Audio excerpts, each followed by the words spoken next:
Body Rappers, Angelo Luzio is thrilled to sponsor this episode of Conversations on Dance. Body Rappers Angelo Luzio is known for its total stretch tights and Angelo Luzio shoes. Tyler Peck, principal dancer with New York City Ballet, is its spokesperson and designer of Tyler Peck Designs for Premiere. Tyler's beautiful original leotard designs fit perfectly, move well with the body, won't ride up in the back, and are ideal for class, rehearsal, and performance. Body Rappers makes additional apparel for all disciplines and significant to dance teachers this time of year.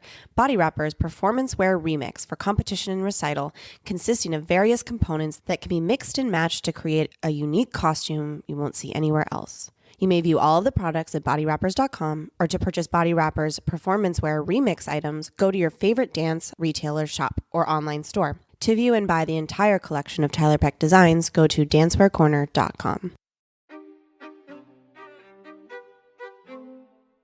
I'm Rebecca King-Ferraro. And I'm Michael Breeden, and you're listening to Conversations on Dance. Today we have a wonderful bunhead episode in store with one of our favorite guests, the Chief Dance Critic of the New York Times, Alastair Macaulay. Alastair and Michael are together in Michael's New York City apartment while I call in to join the conversation. Today we are focusing on two of the most important choreographers of the 20th century, George Balanchine and Frederick Ashton. If you listen to the pod, you have heard us speak of Balanchine many times, and you are likely a fan yourself, but we haven't covered Ashton much until today. Mr. Macaulay has been prepping for a lecture he will be presenting at the New York Public Library on February 5th on the subject of these two choreographers. Alastair offers us a wonderful preview of the content he will cover, tells stories of the two choreographic greats, and compares and contrasts their work. So we're so happy to be joined by Alastair Macaulay once again. This time, the last time we did talk about Balanchine. My third appearance on your show. Yeah. Yes.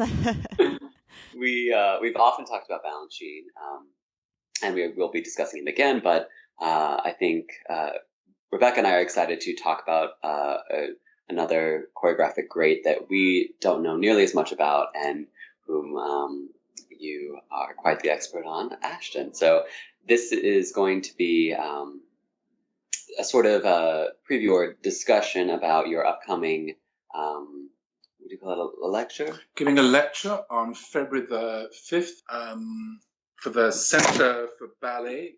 It's their annual, very prestigious lecture, the Lincoln Kirstein Lecture, and my subject is Balanchine and Ashton, Parallel Lives. And I do know plenty about Ashton, but I hope I know quite a lot about Balanchine, and it feels as if I've been preparing 39 years to give this lecture, because 39 years ago was when I first visited New York. I came to see New York City Ballet. I was a young critic. I had started less than a year ago, and the writing of Edwin Denby and Arlene Croce, who wrote wonderfully about Ashton, but they're writing about Balanchine and New York City Ballet. I thought there's something going on over there that prompts a quality of writing I've never encountered anywhere else. I must go see. And the same first day, I stood in line for standing room at the State Theatre from 8 o'clock till they opened the doors at 10. But I went straight from the State Theatre, thanks to the friend standing next to me. I was number 2 in the line. He was number 1. He took me to the New York Public Library for the Performing Arts, where I began to learn more dance history than I'd ever learned, quite a lot of it British dance history. And after 3 weeks in New York, I went back having learnt a good deal. I learnt about Ashton as well as Balanchine and other choreographers too, but those two above all fascinated me. Later that year, New York City Ballet came to London, dancing at Covent Garden, the theatre I knew inside out. So it's always so fascinating to see any company in its home theatre, and you get one sense of it, and then to see it in your home theatre, and you get another sense of it. Meanwhile, Ashton was celebrating his own 75th birthday at Sadler's Wells with the touring Royal Ballet. This is then called Sadler's Wells Royal Ballet. So I was absolutely comparing the two there and then. And of course, British critics on the whole were insular and fought Balanchine off against Ashton so that Balanchine lost the comparison. And I just remember thinking, this is so stupid. These are miles the two greatest choreographers in the world. We had the Martha Graham Company in London also that summer. You know, we had Anthony Tudor was still alive. We had Macmillan making new ballets, Robbins. I'd seen a Robbins world premiere before Seasons when I was in New York. But I knew these two were above them all. So that really became, I realized, now my subject. Right. They used to nickname in the 60s, talk about Petipa the father, Balanchine the son, and Ashton the Holy Ghost. Oh, I love that. So good. And there's, I believe, and this is something I want to take up with you two from your series, which I listen to just about every episode and enjoy a great deal. But very often you do what many Balanchine dancers do, which is you talk about other stars as classical and Balanchine as not classical. I would say that Balanchine and Ashton, in their different ways, both enlarged classicism without becoming neoclassical or other than classical. Right. And I think they were both obsessed with doing that. I know that one of your interviewees, Heather Watts, says the same. And I remember her once saying, Agon is the greatest classical ballet ever made. Fascinating point, and I would make the same point about some Ashton ballets. Yeah, it is a great point, and I think it's interesting. It's just sort of not slang, but it's something that our generation has just sort of slipped into, and I think that you're absolutely right. How can you say that something like La Source is anything other than a perfect little gem of classical ballet? Well, you can do it with La Source. I remember, when Balanchine was alive, what Suzanne Farrell was doing was radical at the time. And I remember certain New York critics saying, oh, it's wonderful to see those roles danced by someone like Kira Nichols because she's more classical. Right. Well, I loved Kira Nichols, really one of the greatest dancers of my lifetime. But I remember thinking, you're not quite getting the point of Suzanne Farrell. She's not going against classicism. She is enlarging classicism. Right. And you now see, of course, as the Mariinsky, the Bolshoi, the Royal, the Paris Opera, every company around the world are doing her roles. They want that classicism in their vocabulary. Right.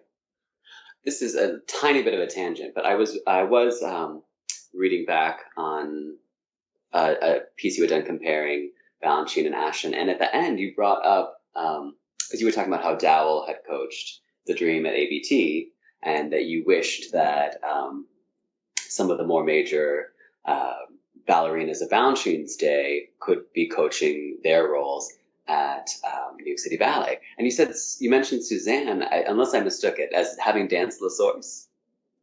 I believe she did dance La Source. I don't think I saw her do it. No, my friend Edward Billinger, I believe, talks about Farrell in La Source. Yes. Farrell really annexed quite a few roles when she was minded. Yeah. So that's remarkable. And of course, Farrell being a very famous Titania that we can see on film, in the late 70s, moved into the divertissement pas de deux. And there are people who will say, well, Violette was remarkable, but we didn't quite see the dimensions of that pas de deux. Then Allegra stepped into it, and she's in the movie, and that's totally beautiful. But some of them will say it was not till we saw Suzanne Farrell and Peter Martins do it that we realized just how extraordinary that pas de deux was. I'd love to see a video of that. It's something that... But I want to jump on and read that. Those two ballets, Midsummer Night's Dream, 2 acts, Ashton's The Dream, to me, those are peak experiences, and they both have peak pas de deux. We're talking about that Balanchine divertissement pas de deux. You can hardly get purer and more classical and more ravishing. It's like a moment out of time. And it is, of course, plotless moment in a plotful ballet. So it becomes the ideal of love to which the other characters all seem to have been aspiring. By the way, it's got 2 Ashtonisms in it. I'll come back to those.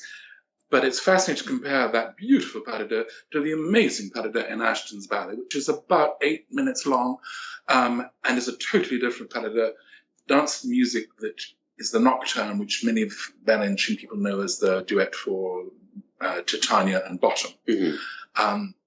What Ashton makes of that music, to me, that's one of the best proofs that Ashton can be, on occasion, more musical than Balanchine. I don't really need to make a competition between the two. But in that case, I was very happy listening to the Bottom Titania duet. Balanchine is so on with every point he makes. But then when you watch Ashton, oh my God, there's that layer and that layer and that layer. What's more, he's showing you a different kind of love. Whether it's to do with him being homosexual and Balanchine heterosexual, I can't say, but Ashton saw love from the feminine point of view, in particular, when he showed, as Balanchine seldom, if ever, does, the woman's responsiveness to the man's lead and attraction. So the way that Titania moves first through resistance into responsiveness, and finally, I think, through orgasm and through multiple frissons of sexuality and sensuality, it is the most extraordinary duet in its way, And the only thing I would want to compare it to is that very different vision of love, which is the divertissement baladeur in Balanchine. Those are peak experiences, both. If you want me to tell you what those Ashtonisms are, if you know your Balanchine divertissement baladeur, it's hard to describe. But at one point, the ballerina in the divertissement baladeur steps into pique arabesque away from the man, and she has her arm garlanded around her own neck, and he's holding the hand over her shoulder. That kind of garland effect, with the arm chaining around the neck, almost occurs nowhere else in Balanchine. Guess what? It occurs in Ashton. It particularly occurs in his Romeo and Juliet. Balanchine, had of course seen Ashton's Romeo and Juliet because he made it on the Royal Danish Ballet. When Romeo was only a year old, Balanchine was marooned in Copenhagen for many months, nursing Tanaquil Leclerc. He knew Ashton's Romeo. There's also a kind of bourrée that happens in the divertissement baladeur, which is one you don't often see in Balanchine. I can't think where else you see it, which is leading with alternate feet. Left bourrée, right bourrée, left bourrée, alternate. You know it on the diagonal. That is so Ashton. And Ashton had put it in one of his ballets for New York City Ballet, 1952, Picnic at Tintagel. We have a film fragment of Diana Adams doing it. So I think these two men were looking at each other. Of course, there are lots of Balanchinisms in Ashton. And I even think when the dream also, Ashton's fairies, in fifth position on point, go hop, hop, hop on point, and then step off into off-balance top and new side. I think they're doing the Concerto Barocco. Yes. Yeah. This is so interesting. But let's start. I'm curious to know when Balanchine and Ashton first became aware of one another as choreographers of note. Well, I think it went on for 50 years, their awareness of each other. Ashton became aware of Balanchine when he was still working with Diaghilev. Ashton saw Apollo, and I remember the last time I saw Ashton, I didn't know him well, but I had 3 long conversations with him, as well as a few casual meetings. And he absolutely said, I remember when Apollo would go up the steps of Parnassus and the chariot would be waiting at the top. I don't know if they met then. Balanchine was working in London, and he worked in 1929 when Diaghilev died. Balanchine was working with Anton Dolin, British dancer of the Ballet Russe, and Lydia Lopakova on that film Dark Red Roses. Ashton knew both of those, so it's quite likely they met then. But the real connection starts in 1933, and Balanchine works with that unpronounceable company, if you call it in French, Les Ballets 1933. Most of us would call it Les Ballets 1933. Right. Short-lived, first in Paris, then in London. It wasn't the commercial success that other Ballet Russe companies were, so it was short-lived, as the title suggests, just the ballet company in 1933. It needed stars to sell it in London. And they tried to get Serge Lifard to come over one night to partner Alicia Markova. For various complicated reasons, he couldn't, and Ashton stepped in to partner Markova in the Les Filles Paladin. So he was actually part of Les Ballets in 1933 on stage one evening, but he was there, I believe, every night. He loved Balanchine, loved looking at it. And one of the ballets he saw then, by the way, I think this connects to our first conversation, and I didn't realize it quite then. Our first conversation was about Serenade, Balanchine's Serenade, and you were curious that it was Ashton who had the idea of dressing it in skirts, dresses that went beneath the knee, if I remember rightly. I certainly know the evidence for that. I think it's because in 1933, Balanchine had made a work that has long been lost. It was lost after 1933, called Errante, which means the wanderer, to Schubert music. And if you look at photographs of it, just go to Google Images for Errante, you'll find that it looks a bit like Serenade, but in long flowing robes. Right. And we know from Kirstein that in 1950, when they were wondering about City Ballet opening at Covent Garden, Ashton said you must open with Serenade and you must dress it in flowing robes. And it was after that that Serenade, after 17 years of life, finally got into the longer skirts that we now know. Wasn't it at the same time, the ballet in 1933 also that Lincoln became exposed to Balanchine? Oh, actually, yes, that very night that Balanchine has come to Europe and he wants to found an American ballet. And he gets to Paris, and though there's a bit of writing where he claims that Pavel Chedlichev, the designer of Errante, brilliant man, introduced him to Balanchine. Actually, if you look at his diaries, there's no evidence of him ever having met Balanchine in Paris. But he follows the company to London. And on this night, I think it's July the 11th, 1933, Ashton arrives with Diana Gould, who later became Mrs. Yehudi Menuhin, but she was Ashton's first ballerina from 1926 onwards. She was a corps dancer in Les Ballets in 1933. And she and Ashton arrive at a party with the whole Le Tout Londres, where there's Charles Lawton and Elsa Lanchester. It's given by the Askews, who are big New York society artistic patrons. And there is Balanchine. And Lincoln Kirstein's diary, the handwritten one, which I've been looking at, describes, finally I meet Balanchine. I'm introduced by Freddie Ashton and Diana Gould. Wow. And he says that Ashton is very charming, if a little fancy. But he has a long and passionate talk with Balanchine, who in that opening entry is described as talking about his interest in working with American dancers. So what ballets do you feel like show the biggest connection between the two choreographers? You've already spoken about Midsummer Night's Dream. Are there other ones where you can really pinpoint some of these examples of them being inspired by each other? Well, the whole point is fascinating because Balanchine, on the whole, was so lordly and so aloof that he'd never really let the world know that he was influenced by anyone. Whereas Ashton was quite open about it. And I think, for example, there were quite a few Nijinsky-isms in Balanchine. Ashton drew attention that he had worked with Nijinsky, he worshipped her, and he was happy to say that, there are Nijinsky-isms here, and occasionally he'd point out Massine-isms. I think there are plenty of Balanchine-isms in his work. I think they became particularly mutually fascinated after the Second World War.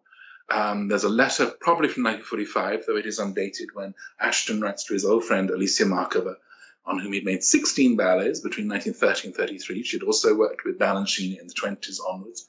And he writes saying, if there's a choreographer I most want to see the work of now, it's George Balanchine, who quite fascinates me. Well, he was able to from 1947 onwards. He made his own work, Ashton, straight after the war, his first work for Covent Garden, Symphonic Variations. And that's for 3 men and 3 women. But actually, you can see that Ashton's thinking of Apollo. So in a way, without having seen Balanchine for a while, he's remembering Apollo. And particularly after the opening dance for 3 women, the central man starts to move, and straight away, the way the 3 women respond to him, it's like a very brilliant response to Apollo. It goes into different sculptural and musical configurations, but it's like that first quartet for Apollo and the Muses, except that it's different. Right. A great tribute, shall we say. It's a very different work, but there's Apollonian qualities in it. Then the correspondences come thick and fast. 1947, Ashton makes Valse Noble from Sentimental to Revel. It's a score he'd already done in the 30s. Balanchine is commissioned he makes it on Sadler's-Wells Theatre Ballet, the touring Royal Ballet, or touring Sadler's-Wells Ballet as it was then. Balanchine comes to work with that company later in 1950. He uses just about the same dances that Ashton does. And guess what? 5 months later, he goes back to New York and uses Valse Noble Sentimental for the first part of his La Valse. Ashton, in 1948, choreographs Stravinsky's pretty new Scène de Ballet by Stravinsky. It's his most brilliant, complicated ballet that he really ever made. He was proud as could be of it. I just think it's very revealing. It's one important Balanchine score that Balanchine never touched. I think of that too. It's odd, right? Why do you think he? Because he thought you don't compete with a ballet as brilliant as that. Edwin Denby, his great critic, had said this is Ashton's finest ballet. Right. And interestingly, Stravinsky in the 50s did urge Balanchine to do Scène de Ballet. There was a different idea for the 1957 triple bill that became Apollo, Orpheus, Agon. He thought Balanchine should choreograph 2 other Stravinsky scores, ending with Agon, I think. And one of them was Scène de Ballet, but Balanchine left that alone. That's so interesting. So I think that's quite a tribute. From then on, they're so often poaching each other's music. Oh, you're doing Ravel, I'll do Ravel. You're doing Stravinsky, I'll do Stravinsky. That happens later on. Ashton is the first to do Persephone. Really, Balanchine did that much later. They both do excerpts from Gladzio Raimondo. Sometimes all of it, sometimes bits of it. They both do, in their old age, Johann Strauss's Voices of Spring in Vienna Waltzes and the Explosions Polka. Balanchine gets there first. I think then, just same time, late 70s, They do the Blessed Spirits music from Gluck's Orpheus. Again, Balanchine gets there first, but they've both handled it actually in the past. So I think they're, even without seeing each other, they read about each other. They know, oh, is he doing Gluck? Oh, I should go back to Gluck. That kind of thing. So while we're on the subject of music... I'm sorry to be boring. You can tell I'm obsessed. No, it's great. Here's something that's really close. Is that in 1951, September, Ashton makes his prolonged one-act version of Nutcracker using the French title Casse-Noisette with designs by Cecil Beaton. In November, December 1951, Ashton makes his prolonged Act 1 version of Swan Lake with designs by Cecil Beaton. The two men are absolutely working on Tchaikovsky with the same designer. That boom, boom, boom, boom, boom. Ashton in this period comes to New York City Ballet twice to make Illuminations in 1950. It was danced by City Ballet into the mid-1970s. Jean-Pierre Froelich was the last person to dance the lead, and he still misses it and posts about it on Instagram. But it is danced elsewhere. I've seen it with the Royal Ballet and with Sarasota Ballet. It's just been danced this season by Sarasota Ballet. And he comes in 1952 to make Picnic in Tintagel, which has those bourrée steps I was just talking about. So let's go a little bit deeper into you obviously mentioned that there's a lot of overlap in the musical choices they made, but how do their responses to music differ from one another? Oh, it's a really hard thing because sometimes there are moments when I think I'm talking about the same man. Of course, Balanchine is the master of rhythm, and yet I mentioned Ashton's Sender Ballet. I still remember Ashton was a very sweet, funny man, and more self-deprecating on the whole than Balanchine. He was about 80 when I was watching an Ashton triple bill at Covent Garden, and the dancing time seats used to be up in the grand tier. All the other seats were downstairs. And I was there with David Vaughan, who had written the definitive book on Ashton. And there was Ashton sitting on the other side of the grand tier with his companion. And David said, I'll go up and pay my respects to Fred after Sender Ballet, because I know he particularly likes to be complimented on that. Well, it was a wonderful performance of Sender Ballet, debut of the ballerina Fiona Chadwick. And as the applause was going on, I remember just saying to David, oh, that ballet is so fantastic. You need to see it twice in quick succession. Once to see the steps and once to see the structure. It's astonishing. And David said, oh, that's very good. I must go and repeat it to Fred. And somehow he was ahead of me and went to the crush bar. There was an old crush bar at Covent Garden, and there was Fred already propping it up, drinking his vodka. He drank a lot of vodka, as did Balanchine. And by the time I caught up, David was in the middle of saying, Alastair was just saying, blah, blah, blah, steps, blah, blah, blah, structure, need to sit twice in quick succession. And I'm thinking, well, that's quite a big compliment, actually. I wonder how Fred's going to take it. And Fred just straight away slapped the crash bar going, and the rhythms. He said, sometimes there are as many as 4 or 5 of them going on at the same time. I don't know how I did it. Which was very adorable. And you know what?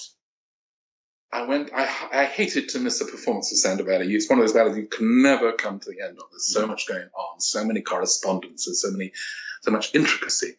And then I'm sitting in cheap seats in 2005, I think 20 years after that conversation with Ashton, long after his death, and I suddenly see the ballerina and the lead man are off stage, but there are 4 men doing one rhythm, and the corps de ballet of 12 women are divided into 3 groups, and each of those groups is doing a different rhythm, and then, so that's 4 rhythms going on with different movements, and then one girl peels off one of the groups and does a 5th rhythm. I thought, that's the moment that Fred had in That's wonderful. But I would say generally, Balanchine is the master of rhythm, and that Ashton, this is a complicated thing to say, but I would say Ashton has a greater sense of melody and a greater sense of harmony. Now, that is complicated because Balanchine's sense of harmony is very remarkable. But I think the melody thing is important, that Ashton's dancers very often sang the melodic line, and quite often were much less interested in cuts than a Balanchine dancer would be.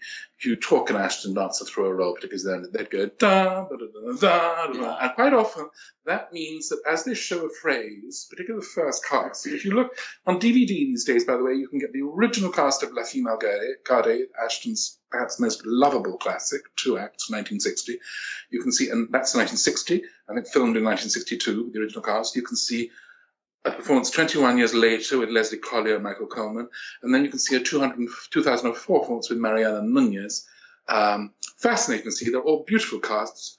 The original cast is faster, But the real difference is in phrasing. And if you watch Nadia Narina, she's really singing and she's going past the transitional steps. They don't matter. Just go bam, bam, bam. You can feel the melody as they're doing, say, particularly the wedding pas de deux. Right. So it's a kind of almost a rhythmic freedom because what really matters are the larger points. This is, you bring up La Fille just made me think of this because I actually danced the corps de ballet of it when I was in Boston Ballet too. And, I think that both camps, Balanchine and Ashton, people that are dancers that grow up loving either or, it is more either or, right? So it can be. Isn't it silly that? But I do it occasionally myself. But isn't it silly? We should be so grateful for that. For both, exactly. But so I had always thought of, or the rumor, seeing as how we weren't terribly exposed to any of his actual work. So the rumor is that it's very stuffy and dated, and Balanchine is the modern genius that's gonna live on forever. But so La Fille's coming to the rep, and I wasn't terribly excited. But as soon as I learned the actual steps of the village dance in the first act, they're such good steps. I was like, this feels almost Balanchinian. It's very fast and just fun, sort of Petit Allegro style stuff. So it's even even when I was only 18, I was like, I had to have that reconsideration of there is more in common here than we think, being on one side of these cults, if you will. Yeah, no, trying to analyze the differences in their styles further. Balanchine, of course, is the master at getting dancers to step off balance, to step out into space, and that particularly means from beneath the waist. You step off balance with the pelvis as you transfer weight. It's phenomenal, and European dancers find it hard to this day. Mm-hmm. You can see, not least the British dancer, ooh, I'm being daring, I'm being bold. Though actually, you can see there's a little evidence that Ashton was trying to get them even to do that, but Balanchine is the master of that. What Ashton tended to do instead is a different kind of off balance, and that's above the waist. Ashton, they used to say his middle name was Bend. His favorite word was bend, and his second favorite word was more. And you had, while you were doing footwork, while you're doing arabesque, while you're doing jetés even, you're bending with the torso sideways, forwards, backwards. The torso is never still. So you're working incredibly hard through the body. Now, Balanchine is, of course, making you use the whole body. It's just in a different alignment, a different way. And the bending also goes around the vertical axis of the spine with épaulement. And Ashton is, I think, the greatest master of épaulement, I would say, in the 20th century. But he not only does strict épaulement, which is to do with the use of the shoulder and the alignment of head and neck and shoulder, but he also uses something that he learned from Nijinsky, which is using the whole torso from the waist. So it's not just the shoulder, you're really turning the torso from deep, deep down. And the most beautiful, stunning example of this, you can see it on YouTube, is the very early solo of Lynn Seymour as Natalia Petrovna in A Mum from the Country. She does almost the first dance in that ballet. Just go to YouTube and watch it now. She does this deep épaulement where you see the shoulders rotate with the most extraordinary plasticity. Ashton learned that from Nijinsky, and he dedicated A Month for the Country to two Polish women, Marie Rambert, who made him a choreographer in 1926, and Bronislava Nijinsky. Does that, Rebecca, I was just thinking, doesn't that remind you of when Liam came to stay? Yes. No. Liam Scarlett, yes. Yes, he, that emphasis on the bend, he was just like, I remember him getting frustrated with one girl one day and just being like, it's not going to be right until you feel like your head is on the floor. Yes. Because that was that's the through line there, that it needs to. But it's nice to know that he got it. I mean, a lot of people, even Liam Scarlett's generation, don't bend enough. Mm-hmm. But Margot Fontaine said she could never bend enough for Fred. Right. And in her memoirs, she remembers when she was just a little girl in the corps de ballet, I think 15 years old, he added a new pas de quatre to his 1933 masterpiece, Les Rendezvous. He added it in 1934. And he was always saying bend. And she said it was no good.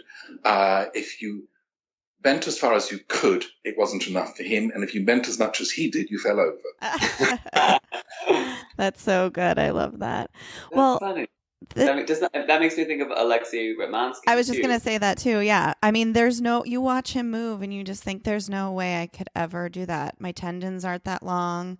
I can't bend that way. Like, it's just incredible. The deepest plie I've ever seen on a human being. I mean, he's like doing a grand plie with his heel on the floor, like no problem. And he's like, why can't you do that? It's like, I will tear my Achilles in half. Well, Ramansky is a very interesting case because I've scarcely met him.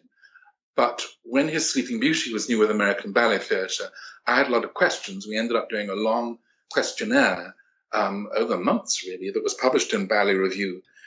And towards the end, he suddenly said, you know what I think how Petipa's style should be? He said, it's like Ashton. He said, Balanchine and Nijinsky took their idea of Petipa classicism and extended it in new ways. But Ashton, I think, is really on it. That's how Petipa classicism should be. I'm not sure I quite agree, but it was a fascinating thing from a Russian choreographer to say that. Yeah, that's really interesting.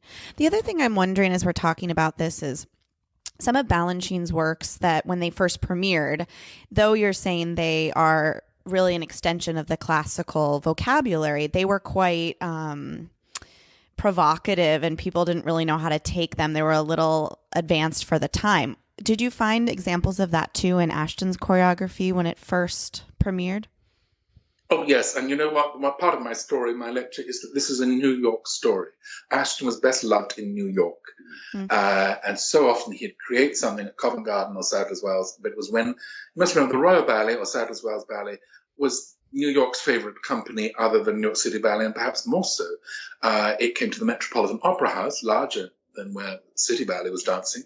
And it came either once every 2 years or sometimes once every year. When the new Met opened, it was there 4 years running, 1967, 68, 69, 70, once for 8 weeks. They were always long seasons. It was always sold out. New York was crazy about the Royal Ballet. Every Ashton premiere had its biggest hit from the 50s onwards when it came to New York.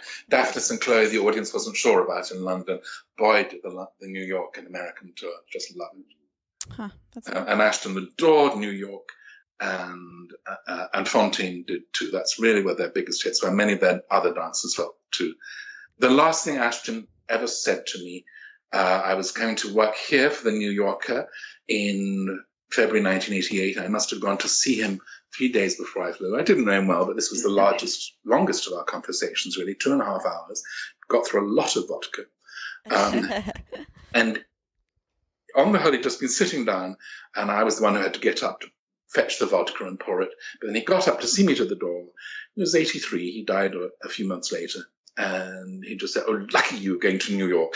Do have a vodka martini for me. Only they know how to mix it. Oh, I love that. And then years later, I heard that after a big Ashton night at the Old Met, he would have 5 vodka martinis lined up waiting for him. Oh, my gosh. And could get through them on a very big, successful Ashton night. He would get through more than 5. And in those days, we're talking in the early 50s, they would have to get on the ballet train, which sometimes went on for 24 hours. And once they got on the ballet train with Fred in a hangover, all the way to Chicago, and Alexander Grant, who was his best friend in the company and an occasional lover of his, said, Fred, you're looking terrible. And Fred, unable to speak, just went, and so Alexander said, Fred, promise me, if you're still this ill when you get to Covent Garden, get to Chicago, you're going to go and see a doctor. And so Fred went, And they got there, and they went straight in, Alexander and other people went straight into rehearsal in Chicago. And he saw Ashton after a while, and he said, Fred, now, did you go and see a doctor? And Fred said, yes, I did. And the doctor said to me, Mr. Ashton, I have to ask you, have you been drinking? And I said, yes, doctor, you don't understand. Other people drink when they've been a failure. I drink when I've been a success, and I've been a very, very, very, very big success. I love that. Very, very So this time when he would spend in New York on these tours that were fairly regular, that would be his primary time to see Balanchine ballets then? I think so, but also they'd done a swap in when the Royal Ballet or Sadler's Wells Ballet opened at the Met in 1949. It was one of those nights that made history, and ballet itself became a boom because of the phenomenon of Margot Fontaine, Ashton, the whole repertory, not least the classics, Sleeping Beauty, Swan Lake. Because of Ashton and Fontaine, they realized then that Balanchine and Ashton, their two young companies, had so much in common, and they were mutually interested, and they signed up to do swaps. So Ashton came here to make illuminations within a very few months. Balanchine went to Covent Garden almost as soon as the illuminations. I think he actually missed the first night of illuminations because he was rehearsing Ballet Imperial, Right. the Royal. For many years, the Royal was the only company to dance Ballet Imperial, the ballerine Nine Earls Tchaikovsky Piano Concerto No. 2. Ashton quite often took a particular interest in casting it. I can give you chapter and verse bits when he takes a Balanchinism, puts it into his own choreography from Ballet Imperial.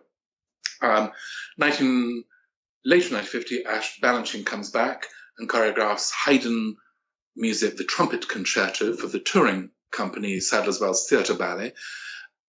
His prima role is given to the 17-year-old Svetlana Beryosova. We just recently found photographs of this that I posted on both Facebook and Instagram. Such a beautiful dancer. Well, guess what? She'd done some of her training here, I believe, at the School of American Ballet. It was a combination of Russian and a bit of American training, but also with this royal grooming, made her such a fascinating dancer. Right. Later on, she danced both the roles in Ballet Imperial, and she was in the first cast. Ashton, when he became director in 1963, quit. Ninette de Valois, who'd run the company for over 30 years, only allowed that much Balanchine. She wasn't interested. She'd been in Balanchine ballets in Diaghilev, but she didn't want more. She disliked the way Balanchine was taking ballet. She was sniffy. Ashton was not, and he straight away got Serenade and Apollo into the repertory. Beryosova did the leading role in both. I wanted to talk a little bit about Balanchine and Ashton's personal relationship. So obviously they were, they knew each other at least peripherally enough to be influenced by one another's work. But did they have, any sort of dynamic beyond they were acquaintances? Did they drink vodka together is what we want to know. Well, it's a nice question. I mean, they both admired each other and liked each other and kept on meeting each other and regularly rubbed each other up the wrong way. And both of them were to blame. So that it is Ashton, in high spirits, who introduces Balanchine to Kirstine in 1933. That's obviously a very high party moment. Ashton sounds high as a kite. I don't mean in terms of alcohol. He's just giddy after performance. Then, on the whole, they don't see each other. I'm a little curious about 1937 when Balanchine comes back to stage On Your Toes in London, but I don't know how long he was in London for. Then they really start meeting again in 1947. 1950, when Balanchine is working on Ballet Imperial at Covent Garden, he stays in Ashton's house. Not the best idea in the world. Ashton's worst sin was that he was mean. It doesn't sound, I never think of him as a mean man, but he was notoriously mean. And so there's Balanchine who was longing for another drink and another this, another that, and Ashton is not forthcoming this way. I think also Ashton found that Balanchine sometimes could talk in a grand, airy way that was not his way. He found his way of talking was much more commonplace and unpretentious. So there was some friction. Then earlier on before that, when Ashton is in New York making illuminations, one of his two ballerina roles is made for Tanaquil Leclerc. Well, there is he making a supported adagio for a ballerina and four men. I think you can see that it is the precursor of several Balanchine adagios, such as the one in Rubies for a woman and four men. It's radical. By the way, one of the men is the first African-American dancer in New York City Ballet. So there you've got Arthur Bell, African-American, partnering Tanaquil Leclerc. Balanchine gets as jealous as hell, and he finds reasons why that Tanaquil Leclerc should not be in this rehearsal. He makes life hell for Ashton. That is worse 2 years later when Diana Adams is now a member of New York City Ballet. Ashton chooses her and partners her with the 17-year-old Jacques d'Amboise, who never had yet created a Balanchine role. He looks stunning, quite a sex pot, beautiful legs, handsome man. Ashton, of course, is on to all of that, makes Jacques d'Amboise look terrific, makes Diana Adams look terrific. I'll be showing fragments of silent film of it in my lecture. And Balanchine finds every reason in the world why Diana Adams cannot come to this rehearsal. And finally, Ashton has to storm into the office and say, if you came to Covent Garden, we did give you the best circumstances. You would have your choice of dancers, you would have first rehearsals, everybody would arrange around you. Now I'm working in these impossible circumstances. And Balanchine had to sort of cow down and apologize. I just remembered when Jacques recounts this in the documentary about Suzanne Farrell's career, Elusive Muse. He said, Jacques is so charming. She's like, Balanchine just jealous as all hell, like would peek through that keyhole and look at me and Diana Adams, Freddie Ashton teaching us the steps, and he would send in who was Balanchine's confidant? What was his name? I can't think of his name. Billy something. Billy Weslow? No, Billy. Oh, I'm wrong. I'm off. No, go. He died in a car crash, and he would send him in to Eddie something. Bigelow? Eddie Bigelow. He would send Eddie Bigelow in to interrupt rehearsals for no reason, just because he was so jealous of Freddie with Diana. But the truth is they admired the same dancers. There was Ashton using Tannehill, Leclerc, Jacques d'Amboise, Dan Adams, Francisco Monsignor. Yeah. Who's the man down in the south who's still working today? He was the original Candy Cane. Robert Barnett. Yes. He was in both of Ashton's ballets, So they have very similar taste in many ways. But the friction went on, and in some ways it got worse. There was a notorious spat, and I cannot date it, when Balanchine and Robert Irving, who had been the conductor for the Sadler's Wells Ballet, British, but the genius conductor of New York City Ballet, he'd loved working with both men, but they arrived plastered from a lot of vodka. And I know this from a good source. Whether this happens at Covent Garden or at the Met, I don't know, but they watch A Sleeping Beauty, and the conductor slows down at one point in the coda of the Bluebird, Pas de Deux, and Irving and Balanchine turned to each other and made scornful noises, and Ashton turned to them and said, "You are our guests in this theatre. Behave," words to that effect.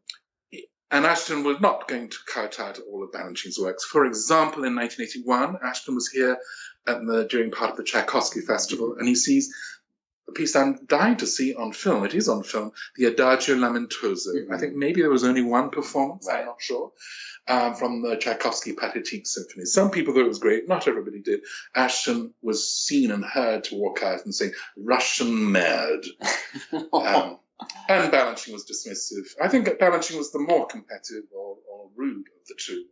When Sarasota Ballet came to the Joyce in summer 2016, it was an all-Ashton program, wonderful. And David Richardson, who had worked for City Ballet both as a dancer and as the coach for the children in Nutcracker many years, ballet master, he turned to me and said, "I'm really angry because I used to say to Balanchine, should I go and see the Royal Ballet at the Met?" And Balanchine said, "Oh, no, not interesting." He said, "Now I'm looking at this great choreography and I realize it is the equal of Balanchine's. Right. You stopped me from seeing it then." That's so interesting. The truth is, you can still go and buy a ticket. You don't have to do what Mr. Balanchine told you. But plenty enough people sure did just that. I think they went on borrowing from each other now and then right up to the end. I mentioned 1979 as a magic year for me, my first year in New York. In the middle of it, when I'm in London, Balanchine, after open heart surgery, having never made a ballet for Mikhail Baryshnikov, who was with the company, does come back to choreograph, and he makes Le Bourgeois Gentilhomme for Patty McBride and Rudolf Nureyev as a guest. And David Vaughan sends me a photograph of the conclusion of that Pas de Deux, and it's a very Ashton moment. It's exactly the moment with which the great duet in Month of the Country ends. That is, she is arching her head back, and he is placing his head resting on her breast. Mm-hmm. It's a slightly Oedipal look. It's particularly for a young man worshipping a senior, mature woman. That's how Month of the Country duet ends. 3 months later, Balanchine uses it as the concluding pose of his Bourgeois Gentilhomme. So how do you think efforts have, how have efforts to preserve their legacies differed?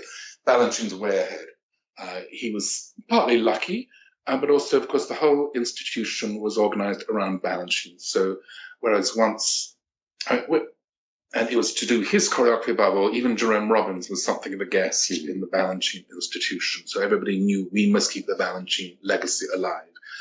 So often now you and I hear complaints that there isn't enough Balanchine, we don't see enough. The truth is, I've been in this job almost 11 years and I have seen 75 ballets by Balanchine dancers. This number is not to be matched by any other choreographer, and most of those have been danced by New York City Ballet, but other companies also elsewhere. It's amazing.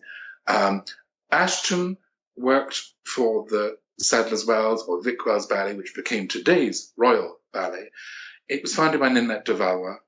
De Valois wanted a company that would outlive her and would outlive all its original members. And in 1931, she said, if this company does not survive its original artistic director and the one after that, and the one after that, and the one after that, it will have failed its purpose.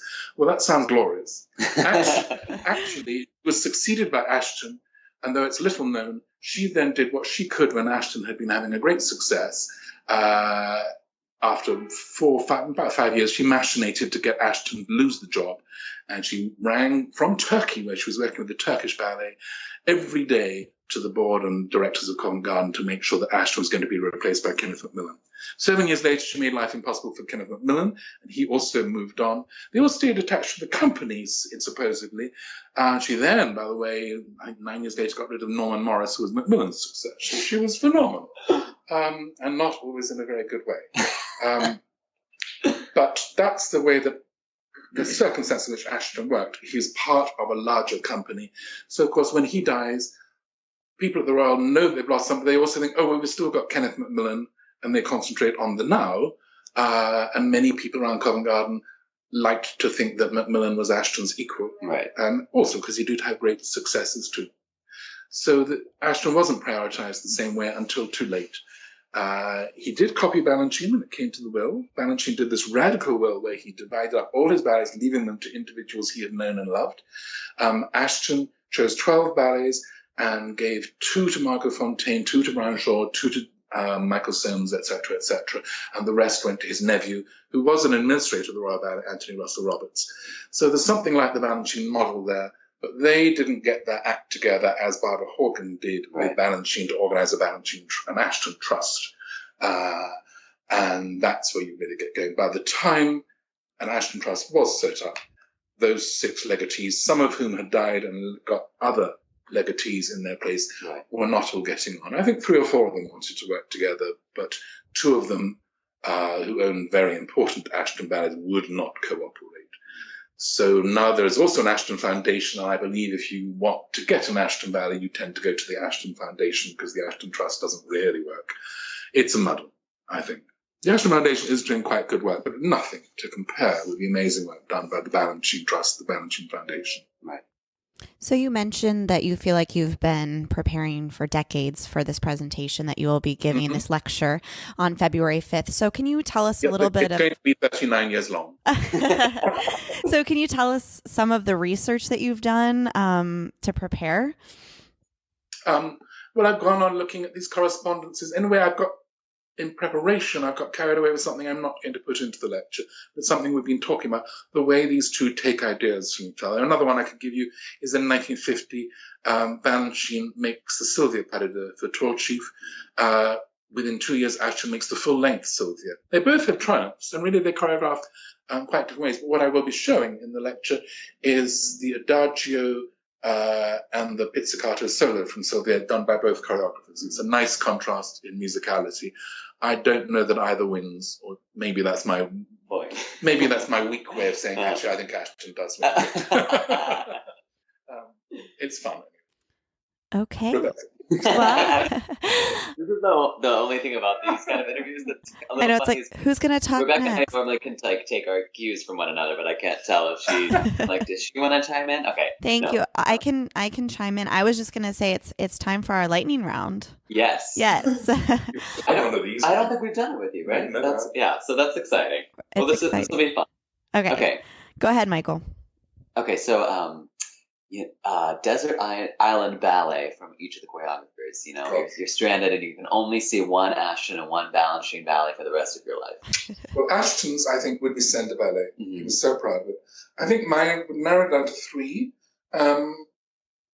Female Gaudet, which is a wonderful ballet to live with. It's London, my home ballet, and it's set on a farm. I'm a farmer's son, and I did wake up and look out of my window and see a farmyard, as well as a beautiful garden. Monotones, pure dance masterpiece, in which another difference between these two is Ashton, particularly as he got older, pared away. A lot of his ballets are remarkably spare compared to Balanchine's. And in old age, he would honestly be found just sitting, I'm just thinking of all the excess in my ballets and wish he'd pare away even more. Interesting. Monotones is one of the ultimate distillations of pure dance classicism. It's all adagio. There's nothing fast in it. Totally riveting, and it flows from moment to moment without a break. That might be my ultimate desert island ballet, as long as I can have both halves of monotones, often known as white monotones and green monotones, but also Enigma Variations, made in 1968. Both Balanchine and Ashton do a number of ballets which are about the artist and his world, or the artist and his muse. Enigma Variations is the last of Ashton's. And he does something that is unlike Balanchine. He'll show you the relationship of the artist with more than one different woman. There are 3 women in the composer Elgar's life. He's married, and his wife is his helpmeet and his companion, but also in his arms she's a little bit static. Beautiful, statuesque, but no eroticism there. There's a young girl, Dorabella, who's all tripping fast footwork. She's got to stutter, and she's got such a crush on him, and it's clear. And he partners her and lifts her and is charmed by her. It's not full-out love, but it's something. And then there is this muse figure who arrives with a semi-veil. She's Lady Mary Lygon, and she burrows around the stage, and she is in a way the muse, and she burrows distantly and comes close to him. As she does so, she brings the veil across her face, and always makes me think of a moment in Twelfth Night when Olivia takes the veil off her face and shows her face to Orsino and says, "Is it not well done, my face? Is it not well done?" And that happens in Lady Mary. My point is not just that the artist has a choice of women in his life. It's that with none of them can he find the unity that he shows in another couple. And I nickname them Young Love in a Hammock. Enigma Variations is set in Edwardian times or late Victorian times. And you see this couple in Edwardian costume. She's in a hammock, and he helps her down, and they dance a pas de deux. The pas de deux has the famous Fred step in it. They show a kind of harmony and a sweetness together that Elgar himself can never find. This passion occurs in several Ashton ballets. It's there. It's wonderful that it's there. And he acknowledges it. What's very beautiful in the ballet is not that he watches that moment, that pas de deux, though they are his friends, but his wife comes down during the pas de deux. She picks up one of his scores. It's there dancing on the right of the stage, she's on the left. And she picks up one of his scores. She turns a page, turns another page, closes the score, presses it to have rest as if this was preciousness itself, and then walks her quietly upstairs. So there's something like Chekhov, where these 2 lives going on at the same time. I will be showing another part of Enigma Variations at my lecture. So those are my choices. I suppose I would take monotones eventually in the Desert Island. Balanchine, I think I've always had 3. It used to be either Liebeslieder Walzer or the 4 Temperaments. That's about as different as you can get. Mm-hmm. I was always wild about both. Actually, that's wrong. Liebeslieder Walzer I saw in a production at the Royal Ballet in 1979, coached by Karen von Aroldigan, the late Karen von Aroldigan, but Balanchine flew over to work on it. And I was just in love with it. The British audience hated it, but then actually the New York audience was not really keen on Liebeslieder. It's a connoisseur's ballet, but it's about mature women and love. And I was moved to my guts by it. That's fine. 4 Temperaments I first saw done by Saint-Wells Royal Ballet and then by a French company, Ballet Théâtre Contemporain. Well, I thought it was all right, but I'm thinking, give me a break, you know. And then on my first night in New York, the program ended with 4 Temperaments, with that great cast that you can see on film. Bart Cook as Melancholic, Merrill Ashley, Daniel Duell as Sanguinic. I believe I saw Jean-Pierre Bonfous as Sanguinic, though he retired that year, and Colleen Neary as Choleric. I did not know that Balanchine choreography could be so transformed by such stylistic understanding. I didn't know that Balanchine dancers had that degree of phenomenal plasticity and that it could all become such drama. So that amazed me. Anyway, so I was discussing this with my great friend Claudia Roth-Pierpont, who's now a writer for The New Yorker, but this was back before those days. And I said, those are my 2 ballets. And she said, oh, you have to have Serenade.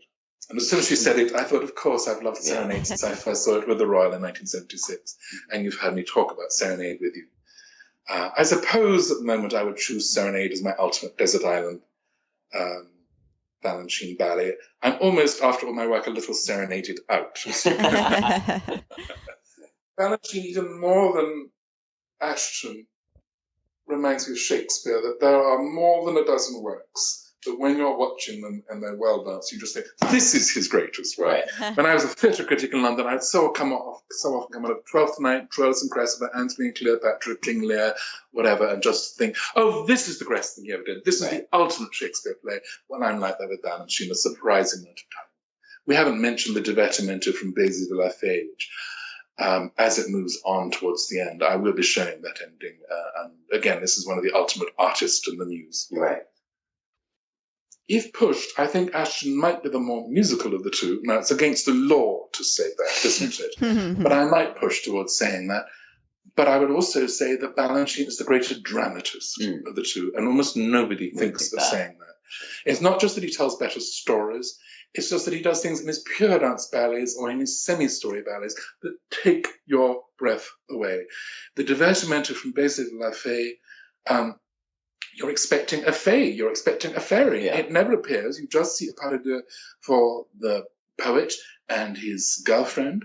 And then as the music turns tragic, it seems that they themselves have the inner knowledge that they cannot continue together. And she arrives in this phenomenal backbend on the great moment in the music. Suddenly arrives plunged, leaning away from him, arching away.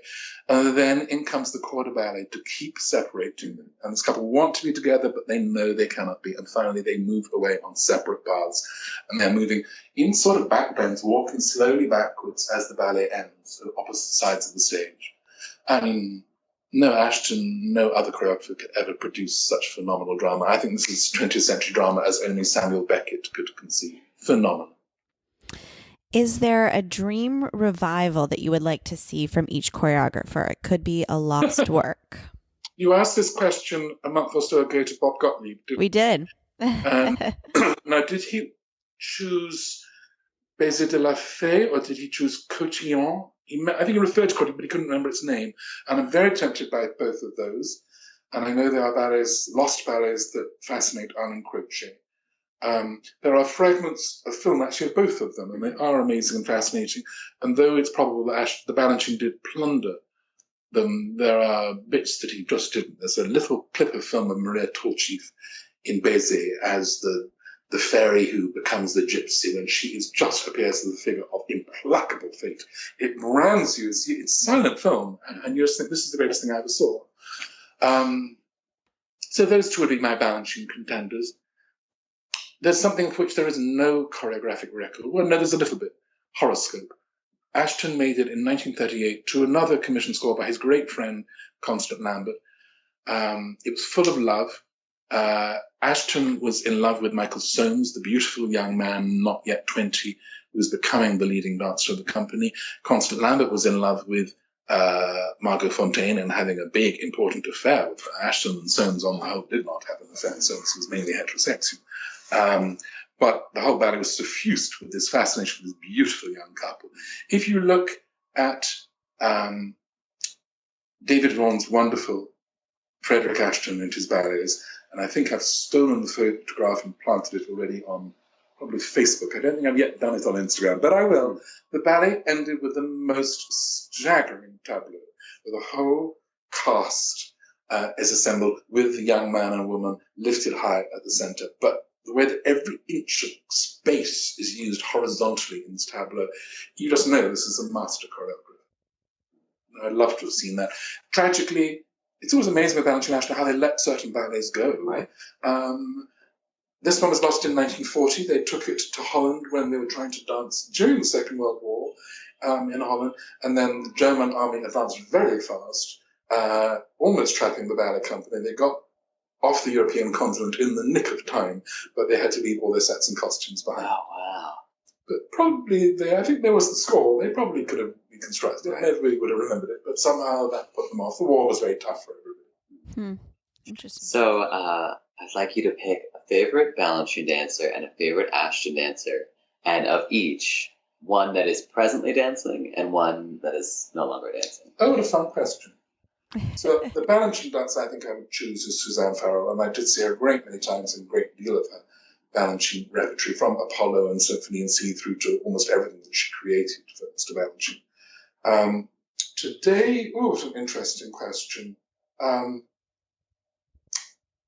I've been wild about Sarah Manns and Tyler Peck. I'm pausing a little about Sarah Manns right at the moment, but the company opens tonight, actually. We're taping this on January the 22nd. So who knows? All these dancers go through stages. I've had periods of being slightly critical about Tyler Peck, but I was really happy last summer to write a big essay about her, as I had about Sarah Manns 2-3 years ago. We're lucky to have both, and they keep revising their act to move in. I think those are the two lucky ones, and please don't ask me to choose between them. If I could go back to before my time with Ashton, then of course I have to choose Margot Fonteyn. And I did see her do a little Ashton, but it was late. I think of the one I really saw do a lot of Ashton, I choose Anthony Dowell. And, you know, we all talk still about Rudolf Nureyev, and we all talk still about Mikhail Baryshnikov. When I was watching ballet in the 70s, there was indubitably a trinity, and it was Anthony Dowell was the third. And there were things that those two other men could not remotely do. He was a master of phrasing. He could do the whole of a variation, it seemed, in a single flow. Of course, I never saw a line like it in my life on a man, and very few ballerinas. Could not make an ugly shape. He could take an arabesque every which way. Phenomenal. Today,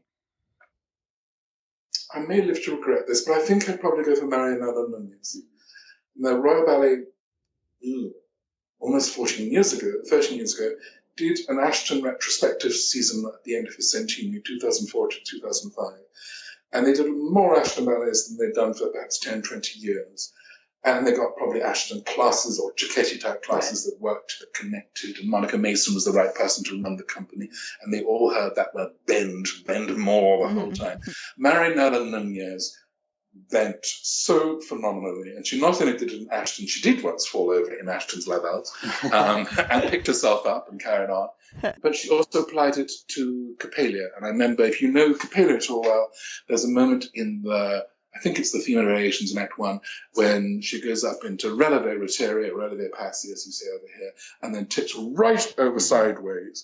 I've never seen anybody tip as far as Marianela Nunez, and I'm sure it's because of that year when everybody was saying bend, bend, bend. Even if you've seen Patricia McBride, the greatest Swan Hilda I ever saw, Nunez did other things with Coppelia that I was so astounded by, and she did so many of the same things with Ashton. I wish I could see much more of her. She came to ABT just to dance, I think 2 performances of Cinderella 3-4 years ago. Wonderful. Wonderful. So lastly, is there a collaboration between the two choreographers that you would have most liked to see? That sounds like a good way for the next World War. No, Ashton could collaborate and Balanchine could collaborate. Of course, Balanchine did several with Robbins, and Ashton did actually, I think, one with Lynette de Valwa. Got an interesting idea. That's a little too sudden for me. I can't quite think of it. I'd have to give them music they agreed about, wouldn't I? So maybe I'd plunge them into something by Ravel or Stravinsky, but I can't think of a quick Ravel or Stravinsky score that they didn't already do. Right. David Vaughan wanted Ashton to do Tchaikovsky's Variations on a Rococo Theme, which is a score that Christopher Wheeldon did about 9 years ago. So maybe one could tell Balanchine and Ashton to do alternate variations. Okay. There you are. I love that. Well, and one could do a Sleeping Beauty with some of Ashton's arrangements and some of Balanchine's. At least we know that Balanchine did a fabulous garland dance. Right. I love Ashton's very much too, but Balanchine's is a knockout. We would make Patricia McBride remember the variation for Act 2 that Balanchine once made of her, though she says she can't remember it. Well, thank you so much for joining us. I'm sure that everyone is going to really enjoy this upcoming lecture, and I wish that Rebecca and I could both be there, but this was such an interesting taste of what you'll be offering. So. Absolutely. Pleasure to talk to you like the mad professor I am. We love it. Thank you so much. Thank you. Bye-bye. Alastair will be presenting Ashton and Balanchine Parallel Lives at the New York Public Library on February 5th at 6 p.m. For more information, visit nypl.org. For a preview of some of the photos he will be sharing at the lecture, follow Alastair on Instagram, where he has been sharing numerous historical photos pertaining to this topic. We will be sharing some throughout the week on our social media as well, so follow us at Conversations on Dance. Please be sure that you subscribe to our podcast on iTunes so that you don't miss an episode. Thanks for joining us this week on Conversations on Dance.